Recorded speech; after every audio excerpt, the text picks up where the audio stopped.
you like the wide open spaces, if you want to get away from it all, well, this is the place to be, in the middle of the Northern Territory of Australia.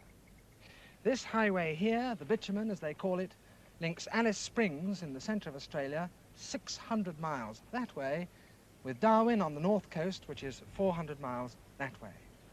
And in the entire 1,000 miles of highway, which is longer than the length of the entire British Isles, there are perhaps 3 or 4 settlements that can compare in size with a large English village. In between, a few hamlets consisting of no more than a petrol pump, a store, and a place to sleep. That's lonely enough, but if you really want to be lonely, then turn off the bitumen down a road like this. Down here, you travel for 250 miles, and you see nothing. No settlement, no store, no house, no human being, not even a source of fresh water. If you break down, you don't go and walk for help because there's nowhere to walk to and you would die of thirst. No, you just settle down beside your car and prepare for a long wait until a car may come by, perhaps a week, and you prepare too to drink the water of your radiator. We set off down this road a fortnight ago, and we took with us an extra 5 gallons of oil, 20 gallons of petrol, 25 gallons of water, and food for a week. The road is flat and straight. You can drive for 20 miles without having to move the wheel more than a few inches.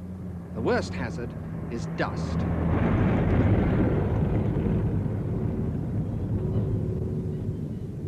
A fine talc-like powder lies over the road in drifts so deep that it conceals boulders and potholes big enough to break an axle.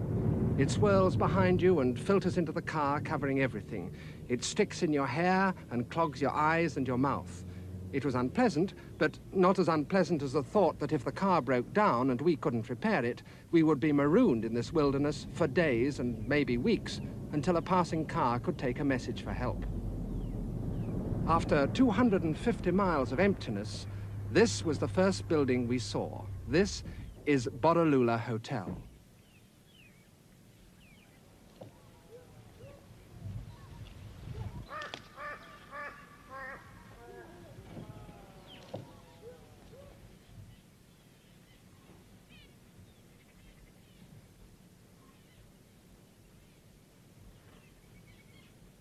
Once, there was enough room here for 20 guests. Perhaps the accommodation, even at its best, was never very comfortable, but at least they would have got shade from the sun and shelter from the dust storms. A horseman reaching Borroloola might have traveled for days with little to moisten his mouth but tepid water from a waterhole green with scum.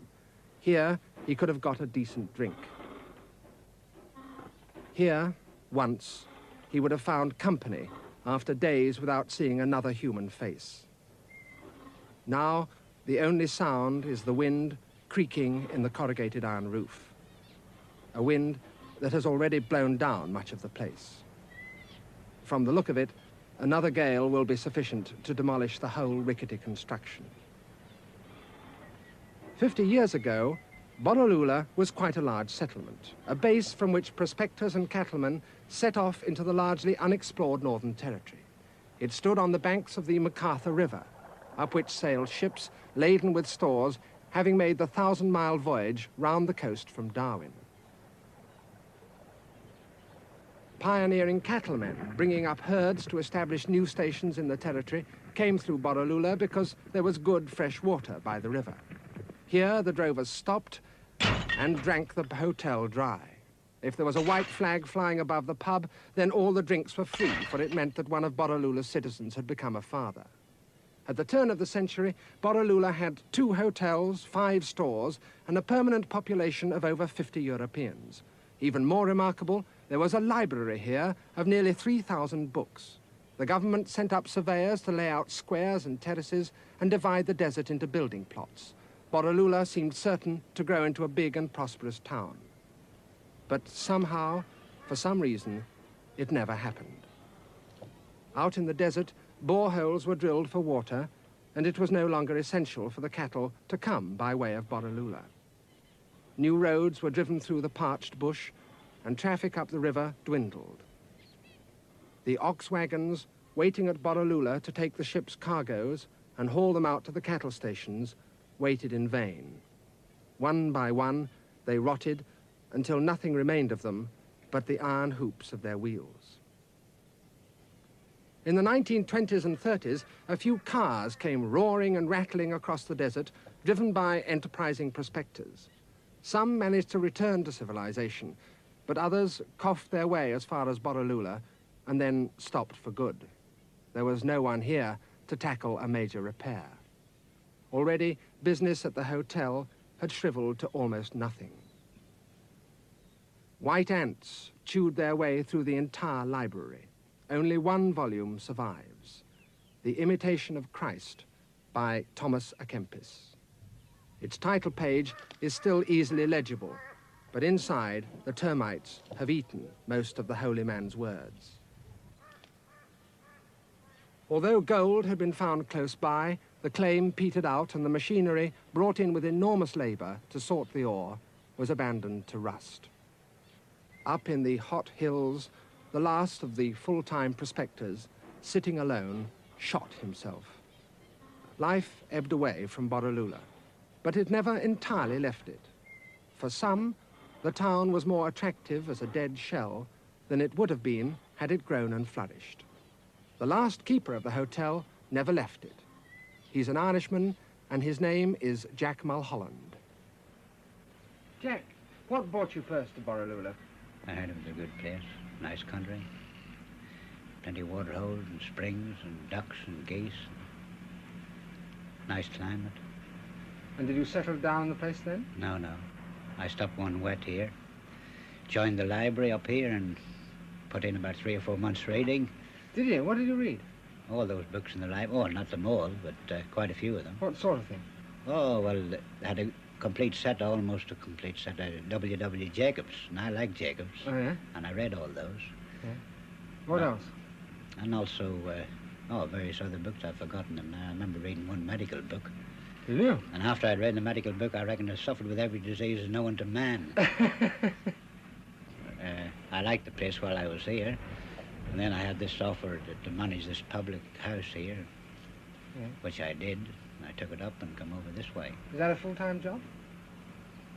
Well, yes, you had to be here all the time. Yeah, but I mean, was it a busy job? Oh, definitely no. You could, plenty of time to sleep, plenty of time to read, plenty of time to eat. How many guests do you reckon you'd get at any one time? At one time? Oh, never more than one, and I don't think there'd be more than about 4 or 5 all the time I've been here, while it was a hotel. What do you mean at any one time? Or 4 or 5 guests at all? At all. What, total? Total. No wonder it closed. Jack, what do you reckon keeps a man in this country? It must be a pretty lonely sort of life. Oh, no, that all depends. I've never been lonely in my life. There's always been so much in life. I could never honestly say I was lonely. I've lived for years on my own, in the desert. Haven't seen anyone for months, but I've never been lonely. The trees are company, and the birds, and all the rest of it. You've made a lot of sacrifices to live here. Which one would you like to take back, as it were? Well, I can't honestly think of any sacrifice that I regret making. No, I honestly can't think. You must miss people. Oh, no, I don't miss people. Oh, no. Or the company of drinking companions or beautiful women. No, I don't miss beautiful women. Women never made much impression on me. No? No. What's wrong with them? Oh, I consider they're very deceitful, they're liars, and they're totally without principle whatsoever. But they're lovely to look at. I admire them, and I like looking at them. It sounds as though you might have come out here for the classical reason of an unhappy encounter with a beautiful woman, Jack. Oh, no. Definitely no. You just never had any use for them? Oh, I wouldn't say I wouldn't have any use for them. Oh, no, I like them very much. But as far as devoting my life to any particular woman, no, definitely no.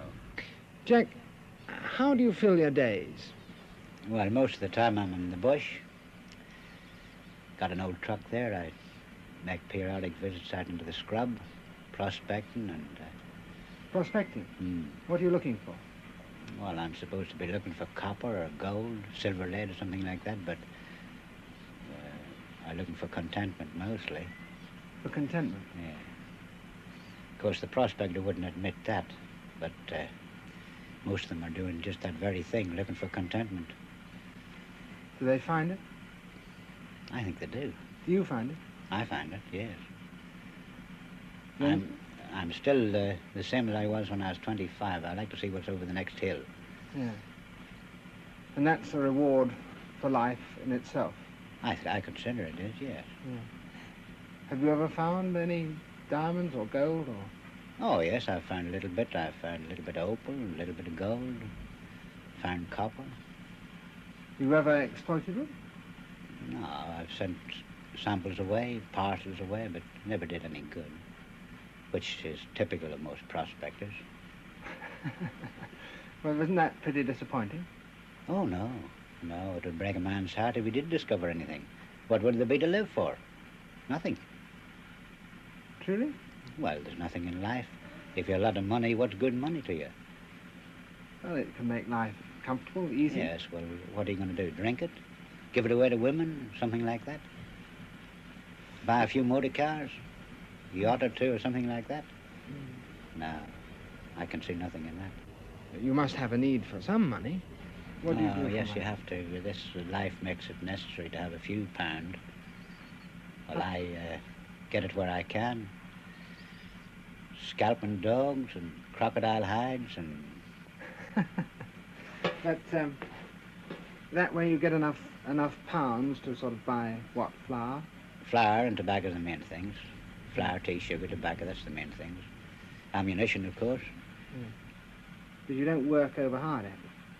Oh, I work more the way I'm living now. I work harder than the present day a fellow in this country works to get his 25 and 30 pound a week.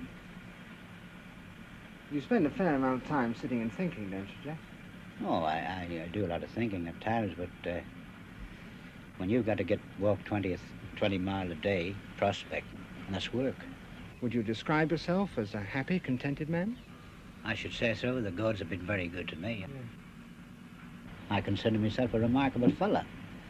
Why remarkable? Well, I'm reasonably happy and contented. Yeah? Well, there are not many people who can sit down and say that they're happy and contented. Oh, yes, well, of course, there's a screw loose somewhere. Yeah. Definitely a screw loose. Jack's old truck is a 1928 model. When we first saw it, there was a large nest of white ants in the middle of the engine. But Jack assured us that it was only a moment's work to get it into running order. It had no electric starter, nor even a crank handle. But Jack had his own method of starting it. The rear axle has been jacked up and the engine is in gear. To have suggested to Jack that it might not go would have been extremely tactless and have offended him deeply. But I must admit, I had my doubts. Really? Really, but not quite.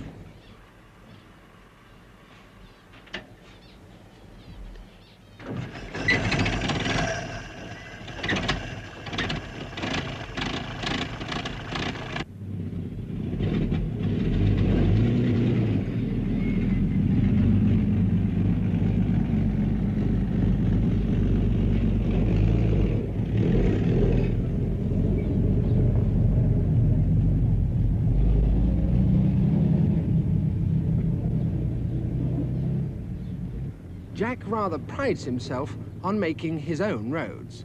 And when the engine is going sweetly, he never misses an opportunity of knocking down a few trees to improve one of his tracks.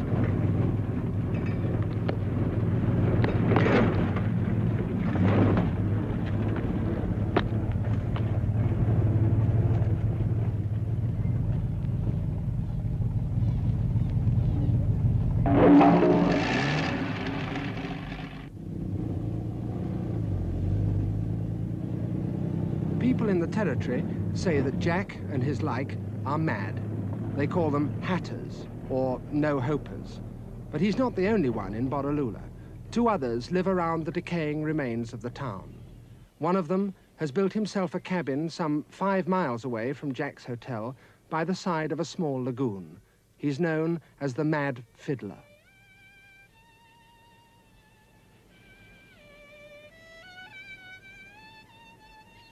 He sits for weeks on end without leaving his tiny cabin, playing his violin. He refuses to be photographed. He's even been known to threaten unexpected visitors with a shotgun. Every few months, he drives out to a store in an ancient car to collect flour and tea and tobacco, but his visits are as short and as infrequent as he can make them.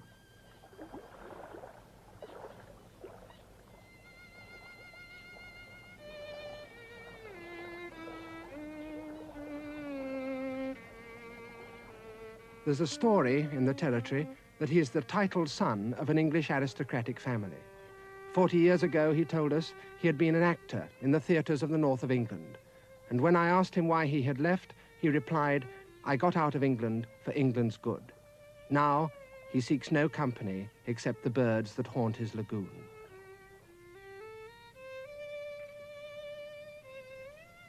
A man's riches, he said to us, are the fewness of his wants.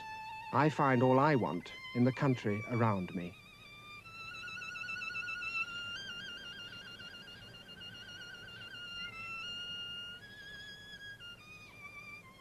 The last of the hermits of Borroloola is its oldest inhabitant, Roger Jose. No one knows how old he is, and Roger himself has been claiming that he's 68 for at least the last 5 years.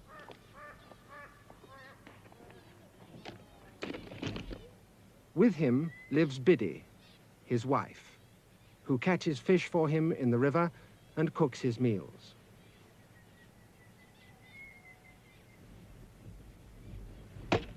Every morning, he fetches water and chops wood so that he can have a fire to keep himself warm during the cold nights.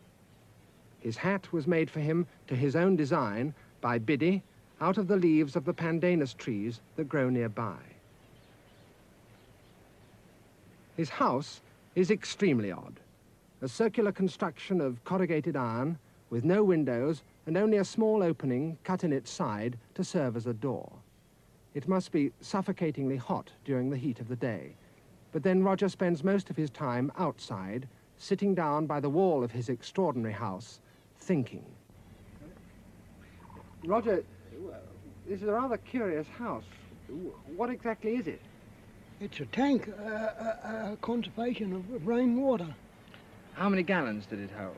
5,000, I think, you know. Where was this tank originally?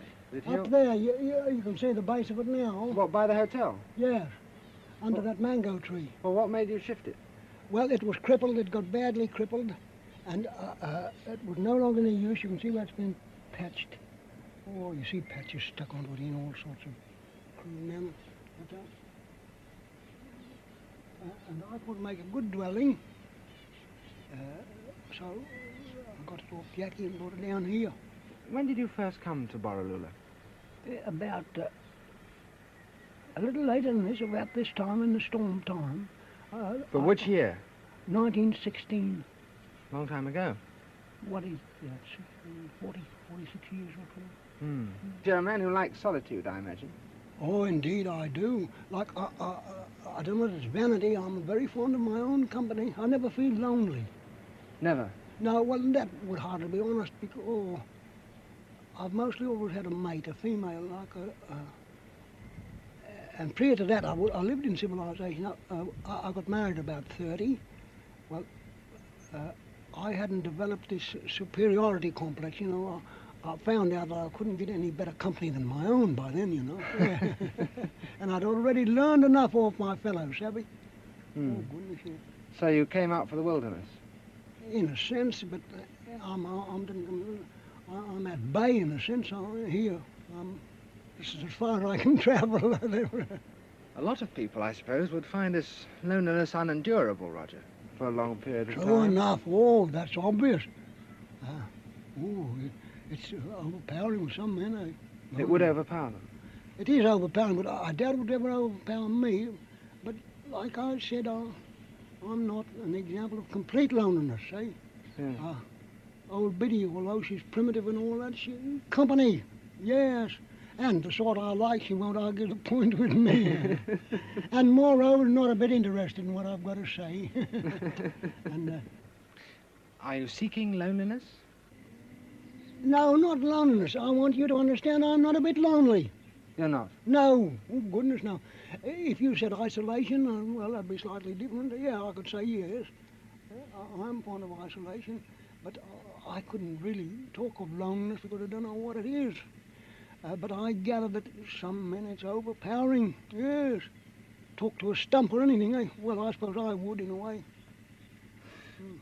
Do you In talk? fact, Do you talk to the birds? oh yes, and talk to myself too. Do you? Yes, quite often. You get the best answers that way. Yes, it improves my mental state too, talking to an intelligent man. Yes. Oh yes, it. There was a library here at Borroloola, wasn't there? What sort of things do you read? What? Nearly anything. Read the labels on jam tins. Yes, really, I'm a good reader once I start. Yeah. But it's rather an odd place to have a library, Borroloola, isn't it? Because Borroloola is not the first place you'd think of as having a library. indeed, no. Was it a big library? Well, like I told you the other day, there were at least 2,900 books in it. There may have been more. I got a job rearranging them once, and I distinctly remember 2,900. Who are your favourite authors, Roger? First and foremost, I would put Gray. Thomas Gray. Was that his name? What, Gray's Elegy Man? Yes, well, that'll just tell you how much I know. What was his name? But I mean Gray, the author of Gray's Elegy, or the Lincolnshire poet. I forget when he died. And who else? Oh, well, I would put him first and foremost. You must understand I can only read English, like. Yes, that's all. But I don't want to read anything else. In a way, I would like to read anything that was better than Gray's Elegy, I would. And Shakespeare, of course. You sound particularly fond of poetry. Me? Yeah. Oh, indeed I am. Have you written much yourself? Oh, a good bit, but you know what I mean. Strange to say, poetry was never, you ever hear of it never be in favour, was it, eh? Oh, people bought it, but I don't think that any poets ever made a fortune out of it. Can you recite any of your own poetry? Come to think of it, yes, one is not inconveniently long. Strange to say it's got no title. But would you like to hear it? I would. Wouldn't bore you. No.